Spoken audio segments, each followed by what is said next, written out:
कई लोग कहते हैं महाराज हम पूजन बहुत करते हैं, हम पाठ करते हैं, हम अर्चना करते हैं, हम व्रत रखते हैं, हम उपासना करते हैं, हम दान करते हैं, हम पुण्य करते हैं, हम सत्कर्म करते हैं, उसके बाद भी दुख क्यों है? बहुत ध्यान देना साहब, इस कथा को आपके ऊपर लेकर समझाया जा रहा है।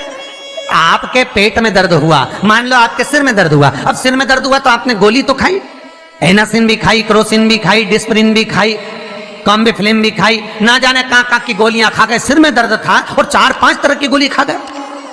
तुमने जब तो गोली खा ली और गोली खाने के बाद तुम्हें थोड़ा सा असर भी हो गया, पर इतनी गोलियां जो खाई है तो बाद में रिएक्शन तो करेगी, कुछ तकलीफ तो देगी, कुछ गर्मी तो करेगी, बीपी शुगर ऊंचा नीचा कर सकती है, आपने पाई। उसी तरह मंत्र, माला, पाठ, जप, अनुष्ठान फल कब देते हैं और फल कब नहीं देते, ये शिव महापुराण की उमा संहिता कह रही है। शिव महापुराण का उमा खंड, पार्वती खंड को अच्छे से पढ़िए तो उसमें बताया है, उसमें वर्णन किया है।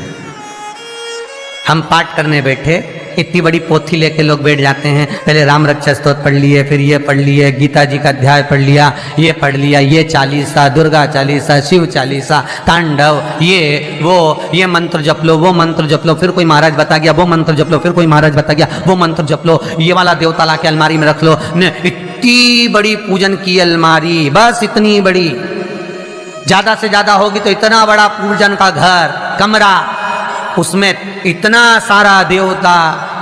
रामेश्वर गई तो उनको ले आई, जगन्नाथ जी गई तो उनको ले आई, द्वारका गई तो उनको ले आई, वृंदावन गई तो उनको ले आई, महाकालेश्वर गई तो उनको ले आई, सारा देवी देवता वहीं बैठा, पितृदेव, ये देव, कुल देवी, शंख देव, घंटी देव, दिया देव, सब उसी में, गणेश जी, शंकर जी, हनुमान जी, राम जी, सब भरा बड़ा।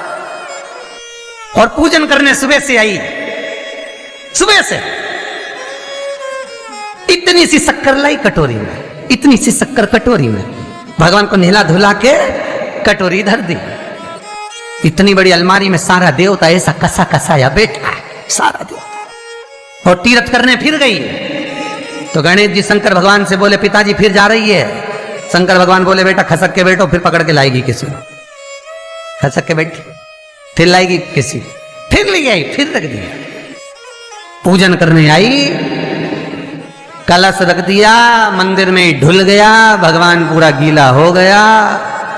गणेश जी शंकर जी से बोले, पिताजी पूरा गीला करके चली गई। शंकर भगवान बोले, बेटा तो कल ही आएगी, दिया लगा के गई, अब तो गीले में बैठो, अब नहीं आने वाली, कल।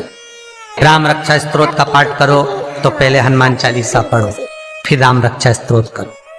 शिव चालीसा, दुर्गा चालीसा, गणेश चालीसा, हनुमान चालीसा, गायत्री चालीसा, इन 4-5 चालीसा को एक साथ कभी नहीं पढ़ना। एक साथ 4 चालीसा का पाठ नहीं होना चाहिए।